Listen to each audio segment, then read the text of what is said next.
Hello viewers Odisha job update 24 news channel को आपको स्वागत। आज आम देखा गोटे वाक इन इंटरव्यूर न्यूज को देखा जॉब नोटिफिकेशन देखा कौन अच्छी ना नोटिफिकेशन अच्छी alpha based college of science and technology Tulsi Vihar Kendrapara अच्छी। जो alpha based college of science and technology तरफ जो वैकेंसी रही क्यों रही चलो आम भल भाव देखा। Interested candidates apply for the post of English physics chemistry mathematics IT botany and zoology ये अप्लाई करेंगे कौन ना आज पर यूजीसी नॉर्म आप सब जानते ये कॉलेज मैंने ये आम लेक्चरर पोस्टिंग कथा कहूँ लेक्चरर पोस्टिंग रे आपर इंटरव्यू होगा जाऊँगी alpha based college of science and technology Tulsi Vihar Kendrapara तरफ।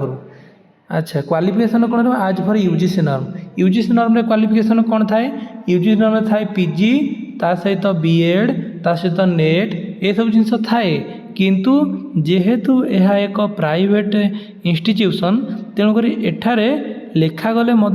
केवल पीजी पिला भी भल मिलले से रखिदेवे केवल बीएड पिला मिले भी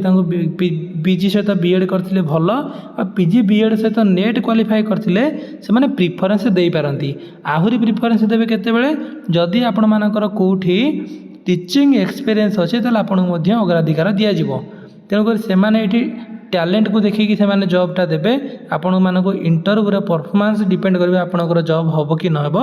सैलरी अच्छी आज पर यूजीसी स्केल ऑफ पे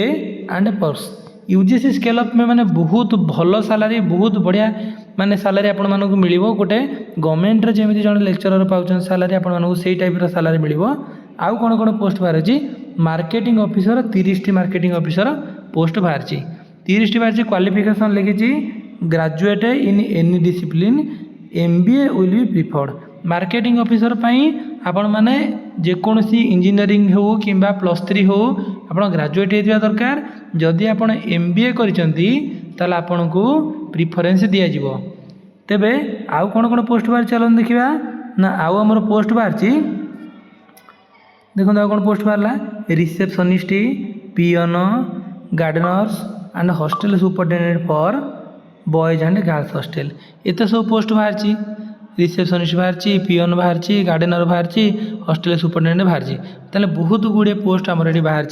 तो सैलरी कौन ना आज पर तो टर्म्स ऑफ कॉलेज रे डिसाइड करा जे केते कौन जो। अच्छा कौन करने को ना candidate come with biodata all testimonials and passport size photograph etcetera to the interview and send their CV आपण मानक सीवीटा send through the email our email a email ID आपण मानक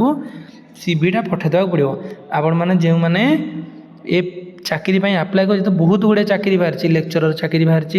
आपंकर मार्केटिंग ऑफिसर ग्रेजुएट पिला बाहर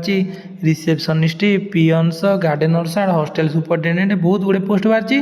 जो मैंने भी अप्लाई करने चाहते ये सुवर्ण सुजोग हाथ छड़ा करूँ ना आपण आज ही आप गोटे सुंदर बायोडाटा फॉर्मेट नहीं कि आपण भल बायोडाटा आप बनातु आउ आवश्यक कागज पत्र पासपोर्ट साइज फोटो ये सब जिन को आटाच करिकी आपण इंटरव्यू को तो जीवे से जो आपणकर जो सीवीटा रहा सेटा आप कहते ना ये ईमेल आईडी आपण मैंने सेंड कर दिंतु। अच्छा क्योंठी इंटरव्यू हम ना इंटरव्यू हम alpha based college of science and technology Tulsi Vihar Kendrapara alphabet college of science and technology Tulsi Vihar Kendrapara केते तारीख ना 7 तारीख इंटरव्यू हम 7 तारीख सेप्टेम्बर 7 इंटरव्यू हम आपण समस्ते इंटरव्यू रेडी हो जातु सकाल 10 इंटरव्यू स्टार्ट हम। जदि आपण मानकर किसी क्वेरी थाए बा कौन प्रकार आपणकर मनरे संदेह थाए ताले आपण माने एई नंबर रे जोगाजोग करिक जानि परिबे जे कौन केमती आपणकर सुविधा सुजोग अच्छी प्रिंसिपालंकर ऑर्डर एटा तेणुक आपण मानक आराम रे आपण एई फॉर्म पई अप्लाई कर दियंतु एवं इंटरव्यू रे जाय कि गोटे जगार टीचर कि अन्य जेकोसी पोस्ट रे आपण एनगेज होई आपणकर जो अनएम्प्लॉयमेंट अच्छी से मुक्ति पाई जातु। वीडियो देखिथिबार बहुत बहुत थैंक यू नमस्कार।